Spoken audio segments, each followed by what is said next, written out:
Hello learners, today our topic is intensive and extensive reading. After the completion of this topic, you will be able to understand what is intensive reading and extensive reading, its purpose, advantages and limitations, as well as comparison between the both. Now firstly, we will discuss the meaning of intensive reading. Intensive reading refers to reading short text thoroughly and with clear goals, such as to answer reading comprehension questions or to identify how sentences are linked. Means it calls attention to grammatical forms, discourse markers, and other surface structure details for the purpose of understanding literal meaning, implications, rhetorical relationship, and the like.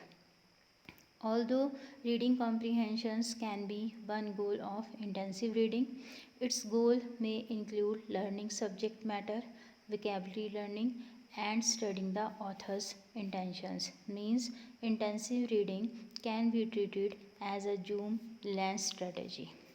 In intensive reading, learners usually read texts that are more difficult in terms of content and language. Means careful reading of a small amount of difficult text. To help learners make sense of text that may present a significant challenge in terms of vocabulary, grammar, and concepts, teachers should focus on reading skills such as identifying main ideas and guessing the meaning of unfamiliar words from context. So, you can say in intensive reading, when the reader is focused on the language study rather than the text. Next is learning goals of intensive reading. There are four learning goals of intensive reading. First one is focusing on new language such as vocabulary and grammar. Second is focusing on ideas such as themes and topics. Third one is learning new skills such as making inferences and identifying main ideas. And last one is paying attention to text features such as gender structure and cohesion. Next is intensive reading in classroom.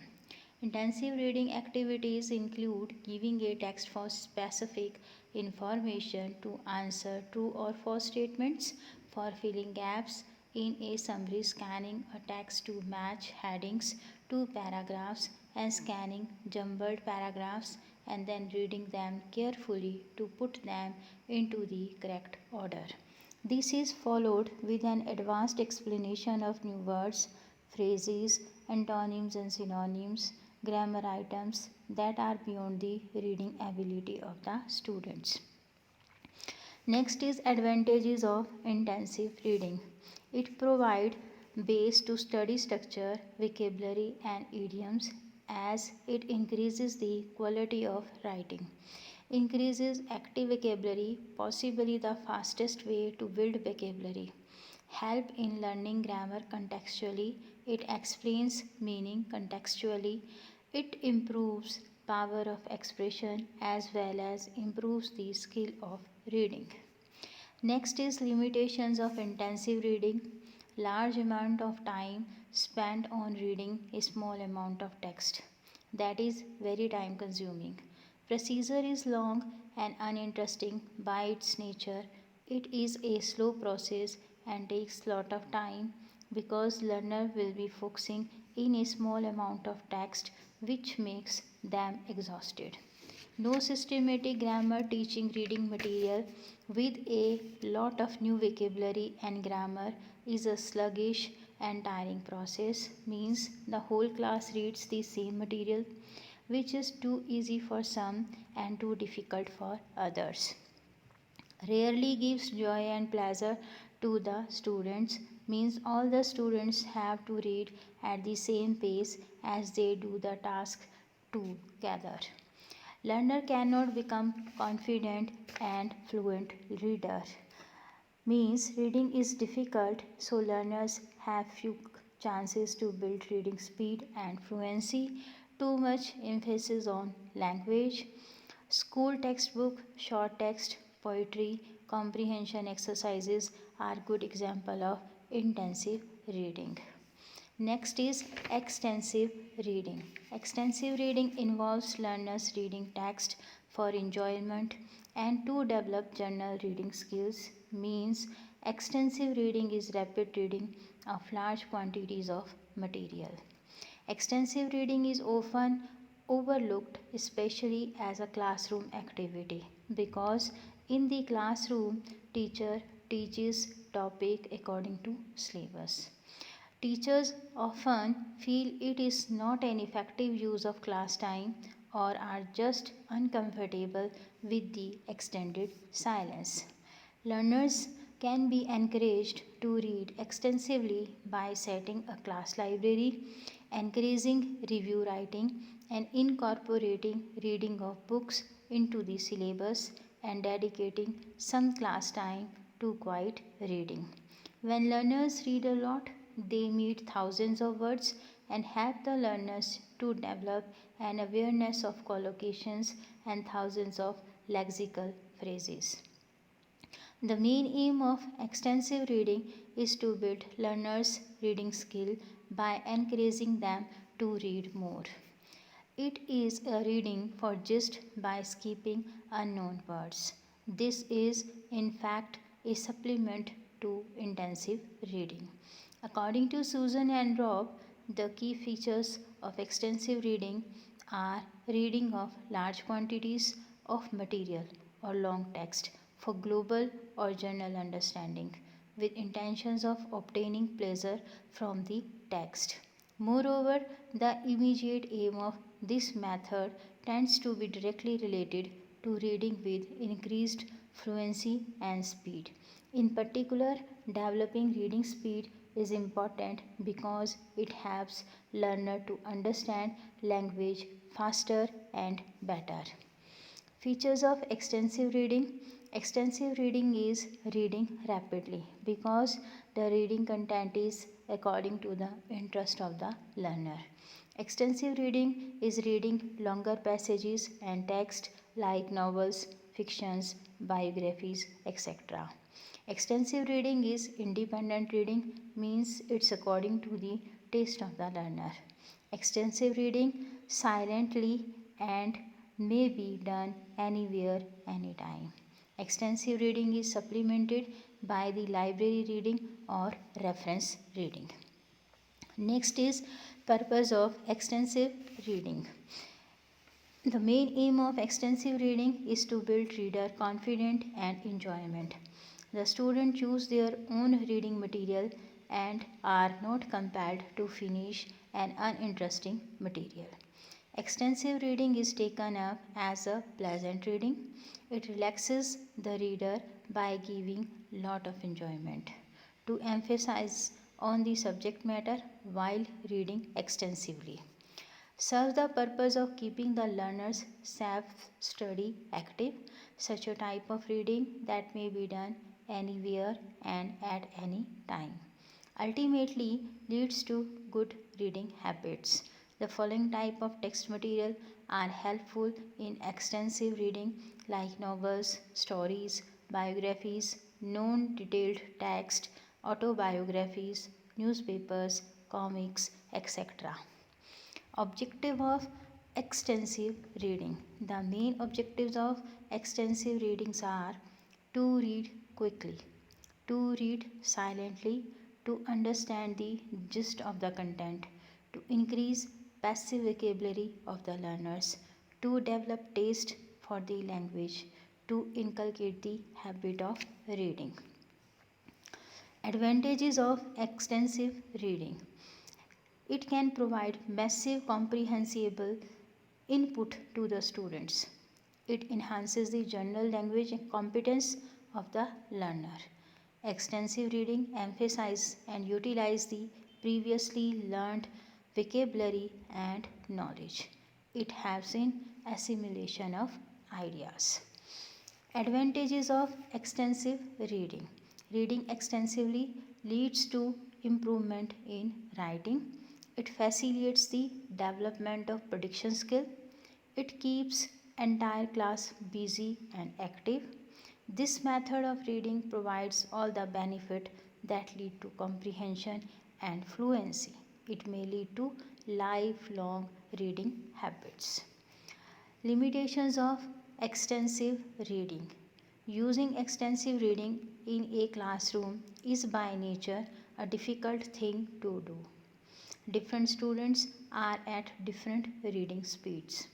Their knowledge level in vocabulary also varies. It needs effective planning that everyone is necessarily reading the same or some varied text at the same time. Now, differences between the intensive and extensive reading. Firstly, intensive reading. Intensive reading advocates reading comprehension in depth, while extensive reading advocates reading of longer passages. Intensive reading provides specific information, while extensive reading provides general information. Intensive reading enhances the knowledge, while extensive reading is done for pleasure and enjoyment. In intensive reading, language study emphasized, while in extensive reading, subject matter is emphasized. It lays stress on mastery of words, active vocabulary develops, and prefers dictionary use. In extensive reading, active vocabulary passed to passive vocabulary, and it also discourages the overuse of dictionary. In the intensive reading, teacher play active role, while in extensive reading, learners motivate to do self-study. Intensive reading generally done in the classroom, while extensive reading may be done anywhere, anytime. Intensive reading leads to good speech habits, while extensive reading leads to good reading habits. Intensive reading focus is on a narrower area, while extensive reading is on a larger area. Examples of intensive reading are reading of short text, school text, poetry, comprehension exercises, etc. While in the extensive reading, examples of extensive reading are non-detailed text, novels, biographies, dictions, newspapers, etc. Steps to be used in teaching prose intensively. In teaching prose intensively, following steps are suggested. First step is introduction. The introduction is the important part to make the students ready to learn and start the lesson. The introduction has two purposes. First purpose to bring the previous knowledge to consciousness, and the second one is to link the previous knowledge to the new knowledge to be given. Introduction can be done in different ways. The teacher introduces the lesson by asking appropriate questions. He uses models and pictures. The question arouses the interest for the new lesson. Next step is presentation. Firstly, presentation reading aloud by the teacher. The teacher reads the selected passage loudly. He should be careful about pronunciation, words, phrases, and intonation in his reading before the students. His reading is observed by the learner and imitated. The teacher gives instructions regarding postures and attention. Second thing in presentation is exposition of new words and phrases. The purpose of expositions means to clear the meaning of difficult words, phrases, and idioms, to make the comprehension of the passage easy, and to promote intensive reading.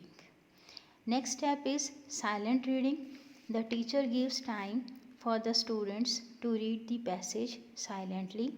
Silent reading is helpful for rapid reading, learning of new words, and a quick understanding of meaning. A short time of 5 to 10 minutes for silent reading is followed in every session. Next step is comprehension questions. To check the comprehension ability, the teacher asks questions to the students. The questions are from the taught passage. The questions should be direct, short, and objective type. Next step is recapitulation. In the end, teacher recapitulate the whole passage. The purpose of recapitulation is to evaluate the extent to which the objectives have been achieved. Teacher asks some question to the learners. Next, yani fourth step is home assignments. Home assignments to the students are given by the teacher for the following purposes. First one, to answer the questions, to write the gist of the taught passage, to do the exercise based on the taught units. Next is steps to be used in teaching prose extensively. First step is introduction. The teacher gives main hints of the passage. He explains the difficult portion. He deals with difficult areas of a language. Second step is presentation. It includes model reading by the teacher. Model reading by the teacher only when essential and required. Second is exposition of new words and phrases. The teacher select the new words and phrases from the passage and explain their meaning. The teacher explain the meaning by showing objects, models, pictures or chart, by using the word in sentences, by giving synonyms and antonyms, by showing actions or gestures, by translating the word in mother tongue. Next step is silent reading. After exposition of new words or phrases, the teacher asks the student to read the passage silently. This helps rapid reading, learning of new words. Adequate time should be given to complete the reading of the passage. Next step is comprehension questions. After silent reading, some questions based on the passage should be asked to test students' comprehension of the passage. Different type of questions may be asked, like by asking meaning of new words, by asking short questions to pick out different forms of words or phrases. Step 3 is recapitulation. The purpose of recapitulation is to evaluate the extent to which the objectives of the lesson have been achieved. The recapitulation is generally done with different type of questions. These questions are different from comprehension questions. The questions are like fill in the blanks, match the columns, choose the correct answer, etc. Last step is homework. Assigning homework is the final stage of a lesson plan. Home assignment is the basis for retaining learning. It can be given in different forms, like use the new words in their sentences, remember the spelling of new words. Some project work may also be given to the students. So that's all for today, dear learners. Thank you. Thank you very much.